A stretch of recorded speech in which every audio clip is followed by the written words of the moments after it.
So, welcome to our show. Today we have with us Dr. Jini K Gopinath. He's a renowned clinical psychologist. His specialization is CBT and hypnosis. So, welcome. So, can you just brief us a little bit about your experience, your personal interest towards psychology? Yeah, so by training, I'm a clinical psychologist. I studied my clinical psychology training program from Kasturba Medical College, Manipal. Then after that, my PhD in psychology from University of Kerala, Tirunelveli. Then started practicing in Kottayam for a couple of years. Then I moved to teaching at School of Behavioral Sciences, Mahatma Gandhi University, Kottayam. After 2 years of teaching, I resigned the job and moved to Bangalore. I joined Christ University as a faculty. I worked there till 2013. Then moved to an entirely different area. I joined Indian Premier League, IPL, as a performance coach for Team Mumbai Indians. I worked there for one season, season 6, the winning season for 2013. So Mumbai Indians, and I started my own clinic called Mind Matters. So been working fully into private practice and also into training. Mainly the area of training is hypnosis, hypnotherapy. We do it 1 year full-time program in the area of clinical hypnosis, which gives certification of diploma in clinical hypnosis. And we used to do the programs in different parts of the country. The regular training programs are conducted in Bangalore, then in Chandigarh, Delhi, Mumbai, and Calcutta. So right now, in the last season, I worked with Kings 11 Punjab, and for the last 2 years, we've been working with Your Dost. It's an online clinical and counseling consultancy company, working as their chief psychology officer. Yeah, that's my journey. So, how did your passion for psychology start? Psychology. So I was a part of this library movement in Kerala, where we were all. There are a lot of reading clubs, libraries and things like that. So we used to read a lot and have discussions and debates as a part of, and also a part of a radical political movement, which also generated this interest in psychology. So I was very much fascinated by the writings of Nitya Chaitanya.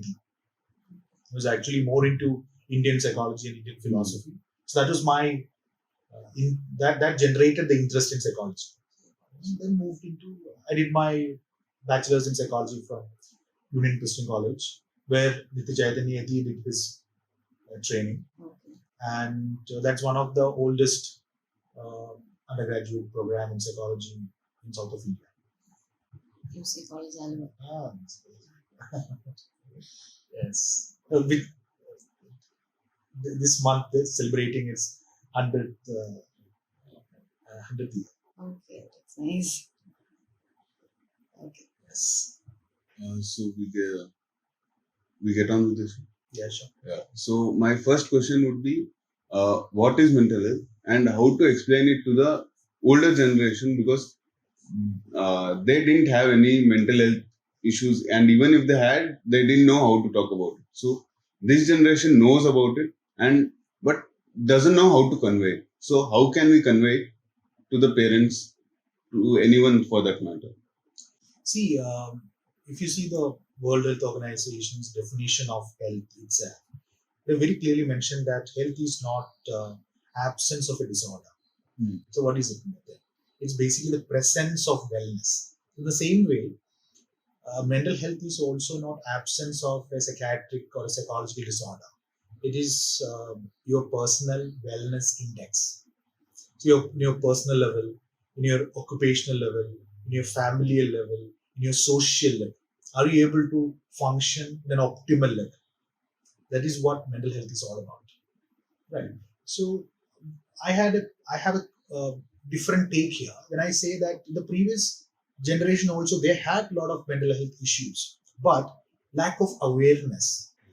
Because of that, they were not able to understand that they were going through a problem.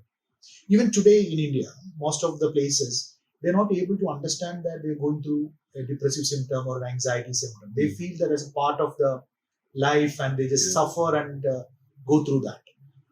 That's primarily because of two reasons. One, because of the stigma attached to that.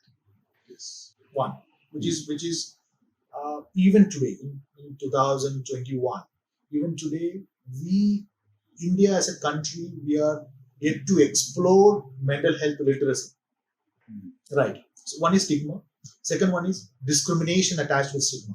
Yes. So you don't mind going to a medical college and telling your neighbors that you're suffering from diarrhea or you're suffering from carcinoma or even HIV/AIDS. The stigma is there now.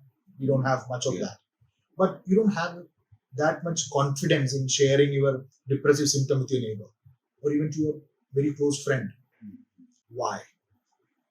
So I think that is the reason why people had, or even today have, hesitation in terms of addressing mental health.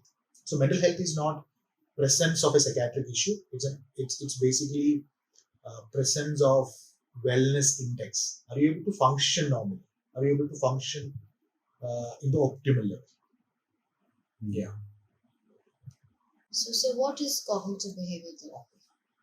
Yeah. So in psychology, we have around more than 450 different schools of thoughts in psychology. When it comes to treatment, therapy is treatment. So cognitive behavioral therapy is a new generational model. When I say new generational model, it's almost 70 years now, 1950s onwards, from the work of Albert Ellis and from Aaron Beck. So they developed this particular model called cognitive behavioral therapy.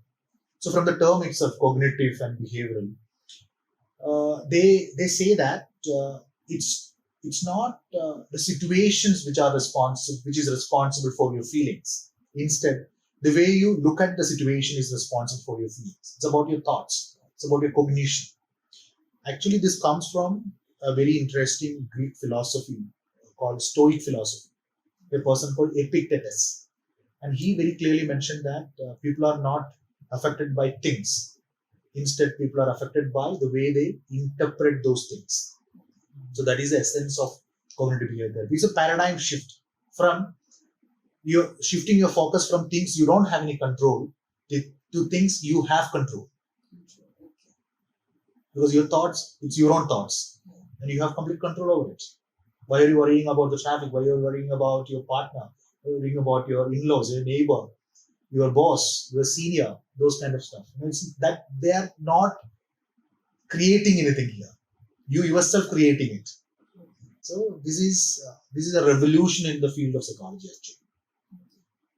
So how does this treatment go about?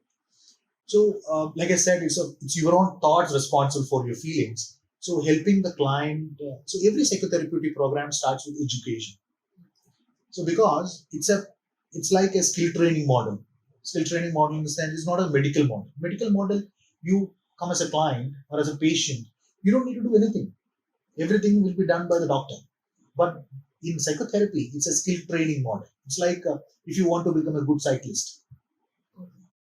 Is there any shortcut for that? You have to practice, right? If you want to become a good swimmer, is there any shortcut for that? No, you have to practice that. So in psychotherapy, you as a client needs to practice the models which have been taught to you. So that's the reason why we give a lot of importance in education. So once the education is done, you identify that these thoughts, feelings, emotions, and behavior are connected, and identify the negative, faulty, unrealistic thoughts. That is the first step. And then once you identify that, how do you restructure it? Say, for example, it's about changing the way you look at the world. I'll give a simple example so that you will be able to understand it a little more clearly. So I'm attending a wedding party now. So there's a big crowd. I reached early. People slowly got in. It's crowd. So I saw that my friend also came in, but he's standing in the other corner. He looked at me. I also looked at him, but he didn't smile. what would be the feeling for you that time? I feel bad. You feel bad, Yeah. right? That's a normal response. Mhm. What is the thought which comes to your mind? What made you? What brings that feeling of? When you said bad, I understand that it's sad, Yeah. right? So when you became sad, what was the thought which came to your mind? Why is he ignoring me? Yeah. So if you have to convert it into a statement, how do you say that? Why is he not paying? And why is he not responding? Why? What do you think? So generally people think that I might have made a mistake, right? Yeah. Did I hurt him before, or did I something like that? Yeah. So I made a mistake. That's the reason why He didn't respond back. he didn't respond, or he didn't smile at me. So if I am in that thought process, I will stay in that 2 hours or 3 hours in that sadness, right? Yeah. But this is the first one, identification. The second part is question. Instead of accepting that, we help the client to question it. So I will ask in the same context. Where is the evidence that he is not smiling because of that? Where is the evidence? Did he tell you? No. Hey, see, Parvathi, I'm not smiling because you did something wrong last week. That's the reason why I'm not smiling. No, there's no evidence for that. There's no evidence for that. So if this is not 100% true, what are the other options you have? Why is he not smiling? Maybe he has his own worries. Yeah, he's preoccupied. Yeah. Yeah. Then Maybe he didn't see me he smiling. didn't see you. See. Then the first we'll keep the first one also. Yeah. So that means you have not. You might be thinking that you have done something wrong. Okay. He is preoccupied. Yeah. He didn't see you. Yeah. So if you see these three thoughts now, do you think that you have sadness for all the three? No. First one definitely sad. Yeah. Second one is No. preoccupied. Yeah, so I can't be sad. You don't need to be sad. Third one, No. definitely right. Yeah. So this is what we are helping the client in cognitive therapy. Instead of being fixed in their thinking pattern, is it possible for them to shift their entire, generating more options? Yeah, The like moment- the same situation, you make them see in different ways. Exactly. That's one way of looking at it. Okay. Basically about questioning your thought, asking yourself, where is the evidence for it? So tomorrow I have an exam. The first thought comes to my mind is I will fail. So where is it? You might have written 10,000 exams in the past. Yeah. And you might have failed only one or two. So when you are in a difficult situation, there's a tendency for your brain to filter out only those negative events from the past. So you are loaded with negatives and you jump into conclusion saying that I'm going to fail. So we are asking the client that where is the evidence for that? You have 5 chapters to study. 2 chapters you already studied. Only 3 more chapters to study. At least study for 1 more chapter. So 3 chapters out of 5 you have studied. So you will definitely get more than 50% for you to pass the exam. So when you are going through a difficult process, you are rigid, you are strict with your thought patterns. So cognitive behavior therapy help you in terms of moving out of that rigid pattern to a more flexible paradigm. So, in your long career, what is the most common issue you have come across, or people have come across for you to help? See, from a clinical psychology specialization, most of the clients suffer from emotional disorders. So they come for a psychotherapy. See, if you have to divide this entire disorder spectrum into 2, one is the emotional disorder, neurotic spectrum. The other one, the psychotic, where you out of touch with reality. Those groups. Generally, in Indian, globally, what happens in this psychotic spectrum? Most of them, their first choice of consultation will be a psychiatrist. Primarily because they might require medicines to handle their distress level. But for an emotional disorder, the first line treatment can be always psychotherapy. So in my clinic or a counselor or a psychotherapist in India, most of us see predominantly emotional disorders, where when I say emotional disorders, depression is very common and anxiety spectrum. where you have phobias, panic attacks, you have OCDs, those spectrum. That's a commonly seen cases in our clinic. So in our clinic, we also do a lot of these hypnotic-based coaching methodology. So it's not just pathology clients. We also work with normal clients who wants to improve their system. So why do you think people are getting disturbed so easily in this generation? Because lot of things are so easy to handle, but they generally get disturbed. What is it? What is the reason for it? So there are. I will talk about the current context now. So it's pandemic, Corona now. So Corona is a crisis.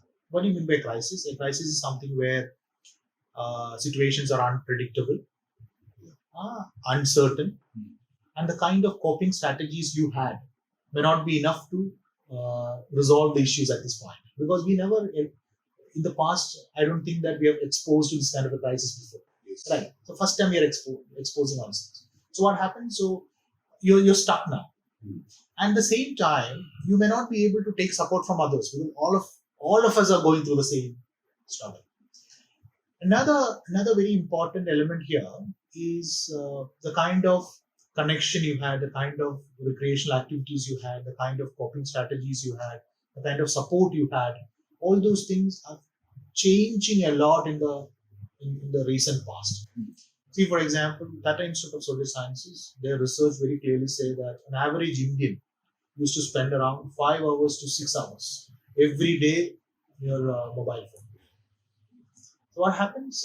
You are completely immersed in yourself. You don't have time for other people and things like that.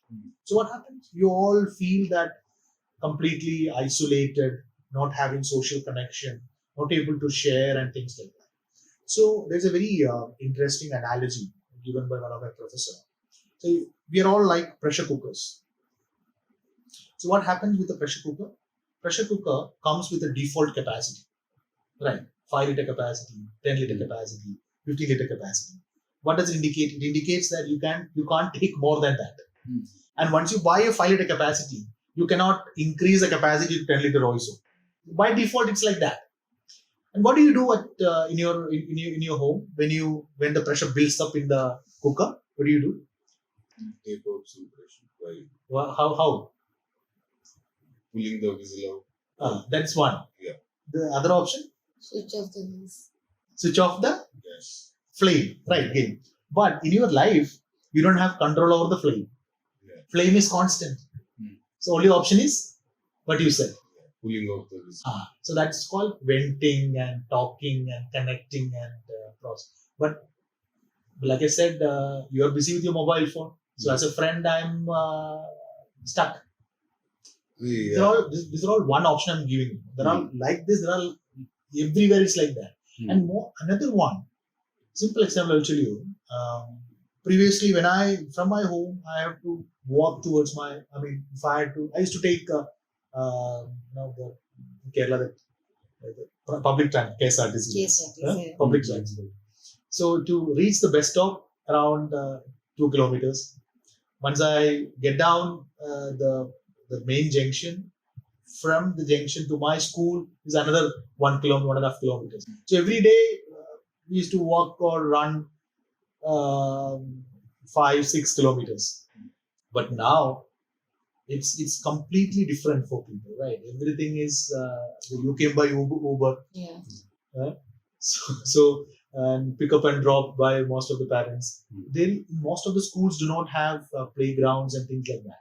So this is important because the kind of neurochemicals released when you exercise or when you walk, when you run, when you sweat, they're called happiness hormones, serotonin, dopamine, and things like that, which is almost like taking medicines for depression, anxiety. So by default, you had these secretions inside your system, but now they don't have that kind of an option, right? So there is nobody to talk to.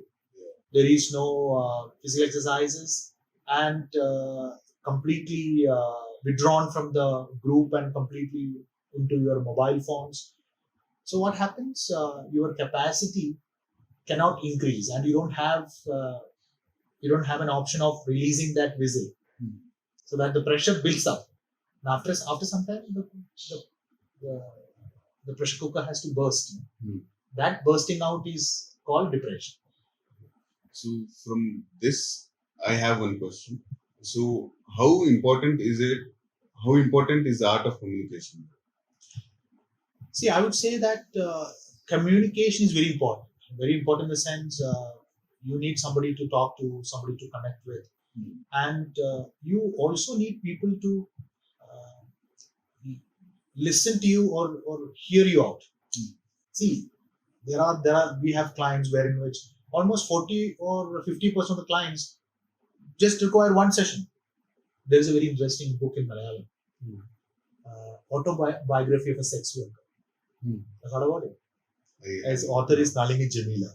Heard about it. Yeah, you should read it. In that, she very clearly says that almost 60% of the clients visit her not for sex. What is it for? Then to talk. And you are looking for somebody to talk to who can listen to you unconditionally. Who's not judgment. And you don't go to a sex worker for advice, right? You don't need advice. You just need somebody to listen to. That is missing now, and we want somebody to. So when you are listening, generally you are not actually listening. You are thinking about an answer. What do I reply? What? That is that. If you are able to take out that is enough. That is the communication pattern which we are looking for, which needs to develop. It needs to be developed in our new generation. So how hard?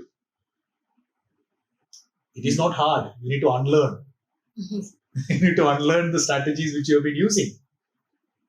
Right. So most of the clients come to us. They are intelligent. They are sophisticated. We don't need to tell them solutions to solve their problems. Everything is within. So we are listening to them so that they can unclutter their system. So when we tell somebody we're a psychologist or we deal with psychology, they ask you whether you can read minds, the usual questions, and then they would ask you whether you can hypnotize. So as you do hypnotizing, could you tell us a little more about it? Yeah. So that's a very interesting question. By the way, because even today,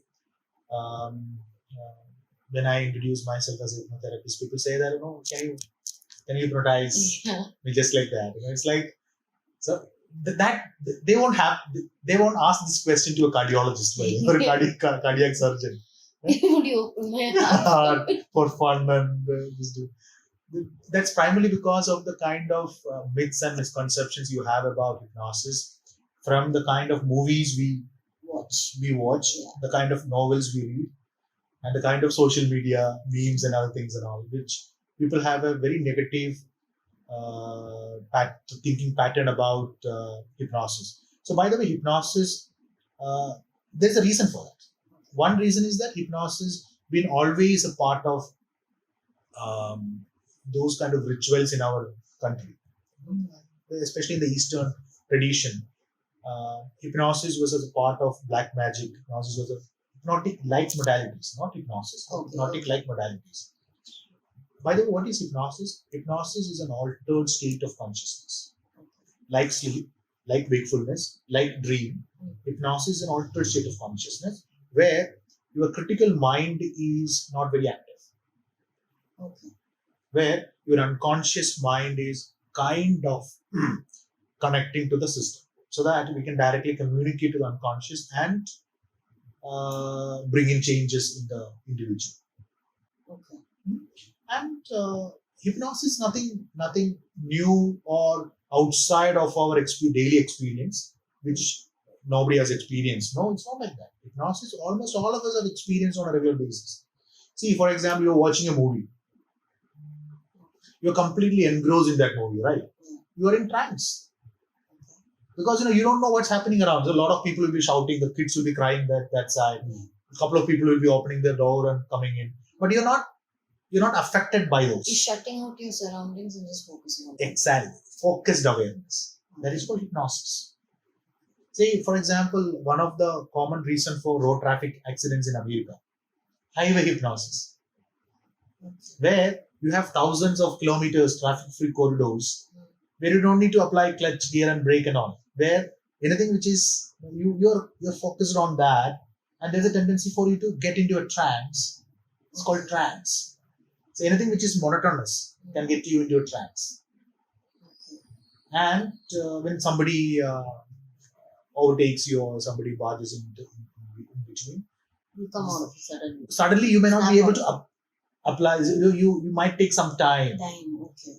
right? So that's the reason why there's a delay in response. The reflex action may not happen immediately. That's the reason why you get into an accident. So we have that misconception. I don't know if we're right. When you do hypnosis, whatever is in your unconscious, like you can ask us questions and we would answer accordingly. And I've also heard that without a person's permission, you cannot actually hypnotize someone. Yeah, there's nothing like forced hypnosis. There's no forced hypnosis. The person has to willingly sit there to be hypnotized. So we are talking from a clinical hypnosis perspective. Okay, yeah. The clinical hypnosis, it's like, say, for example, you go to a surgeon. Without your consent, he won't open your heart, right? Correct. Same way, hypnosis, clinical hypnosis, ethically sound, ethically grounded, where everything is transparent. You have to be willing for the process. You have to surrender, and the questions asked are also in line with the problem. It's not like certain things are not required, so that questions are not asked actually. Okay. So who would you recommend for a hypnosis session? I mean, what kind of problems, if you have, would you suggest? Generally emotional problems. I would say neurotic spectrum disorders. Previously, depression was not brought under hypnosis, but now depression cases can also be treated using hypnosis. And is it very expensive here in India? To some extent, because the problem here is hypnosis is not taught as an academic program in most of the universities. Very few universities teach it. So in that way, it's we don't have properly trained, qualified hypnotherapists in India, clinical hypnotherapists in India. So very few. So definitely, it's costly. It's costly. And so here, do you have a lot of clients coming in for hypnosis? Yeah. Since I practice CBT also, it's not hypnosis alone. So I usually combine both. Combination of both. So there are models. There's a model called cognitive behavioural therapy. There are models for that.